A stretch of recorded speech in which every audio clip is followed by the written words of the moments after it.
Welcome back to WagerTalk.com. Saturday college football action. This is the game of the week. Old Dominion, Florida Atlantic. How'd this get on the card? I know you want to say something. You're dying to say something. I've been doing videos with you 4 or 5 years in a row. You must really like this one because this is the first college football total I believe you've ever given out on a video. Actually, probably is, and it is a situation. And if you have followed me over the years in just about every sport, the last week of the season, last couple games in the NBA, last week of the season in the NFL, last week in college, if you got some teams that don't have anything to play for, I just don't think they show up with the intensity. And I've always said intensity translates defense. It takes more effort and intensity to play defense than it does to play offense, because defense is a reaction to what the offense is doing. And if you're not into it, you're going to be a step slow. And we see, you know, so many times in the NBA, those last couple games, they almost look like all-star games at some point because they're just not playing defense. Yeah, they're just padding the stats at that point. Although I will say, Old Dominion is in a situation, if they do win this game, they'll be at 6-6. Number one, it's their first year in Division I, FBS, whatever they're calling it now. And to come out with a 6-6 record is pretty impressive. Number two, if you become 6-6, you become bowl eligible.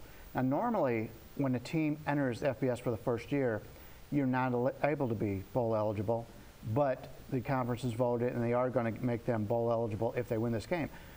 Unfortunately, Georgia Southern's in the same situation. Georgia Southern has been terrific all season long.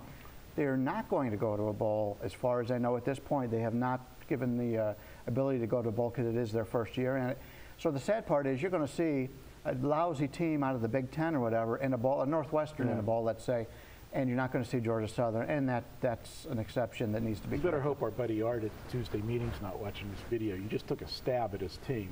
He takes stabs at his team all the time. He knows them.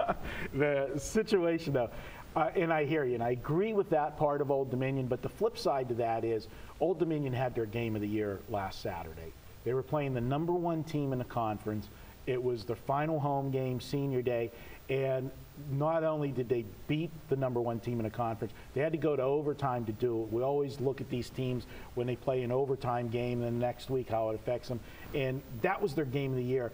I know that this means a lot to get to the bowl, and they should be focused, but for a team that just came into this division and to be able to knock off the #1 team the way they did, I just got to think that this is a flat spot for them.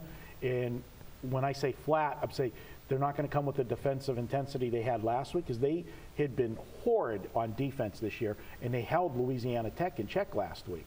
Yeah, they definitely did. And even though they will become bowl eligible with the win, there's so many teams out there right now that are going to be at 500. They honestly, they're last on the list. Yeah, they're not going to be able to make a bowl, and that's unfortunate. But you know, they can only have 152 bowls. Come on now. Yeah, and talking about the defenses, both defenses suck here. I mean, this is a situation where you look at Old Dominion, they've given up 35 or more points in 7 of its last games. The only game that they didn't was last week, where I said they played their game of the year. They're playing a Florida Atlantic team that's given up 31 or more points in 7 straight games. Another factor at this time of the year that you normally got to factor in with totals is be concerned about weather conditions. Right. That's not a concern here because we're playing in Florida. So I just see 2 teams going out, final Saturday of the season. Florida Atlantic's not going anywhere. It's not like they're rising to the occasion to knock somebody.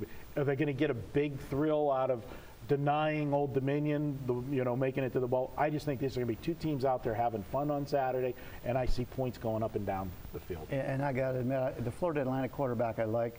He's a very good athlete. They have a running back coming back this week that's been out the last couple of weeks. I think that's going to bolster the offense also, so that helps you over here. All right, well, there you go. I say take the over. I'm projecting this game 74 points or more are going to be scored. So if you do see some line movement, because we are taping on Wednesday, go ahead. I like this thing up to 74 with the points is my projection. And guys, if you want to join me on Saturday, this weekend, I'm going to have and don't laugh, but I've been doing this for years, guys, and I know Brian gives me crap about it all the time, every time when I do it, but it's become a tradition with my phone clients I've had. I've been in this business 35 years. I have what I call the Grand Gobbler Game of the Year. It's my biggest play for Thanksgiving weekend. Pure and simple. Yeah, it's got the funny name, it's got the fancy name, because my clients like it, but the bottom line is it's a 5% play. We're wagering 5% of our bankroll on the game, regardless of what the title says. And the bottom line is, I've released 9 of them this year. I'm 8-1 with the 5% plays. Last week, our 5% play was Virginia. They totally dismantled Miami of Florida, caught a Miami of Florida team coming off that big game against Florida State. It was the perfect situational play. That's what I love.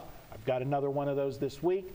You can check it out. Go to wagertalk.com and you can pick up my Grand Gobbler Game of the Year or pick up that weekend all access and get everything Thursday through Monday. I just wanted to point out, in an industry where if somebody's having success at something, somebody copies it all the time. In fact, a lot of times they don't even give the credit for it. Yeah, it's amazing to me that you've been giving out the Grand Gobbler for 35 years.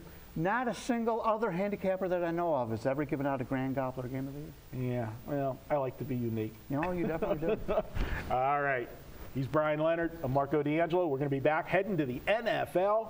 We've got some Sunday plays for you up next. WagerTalk.com.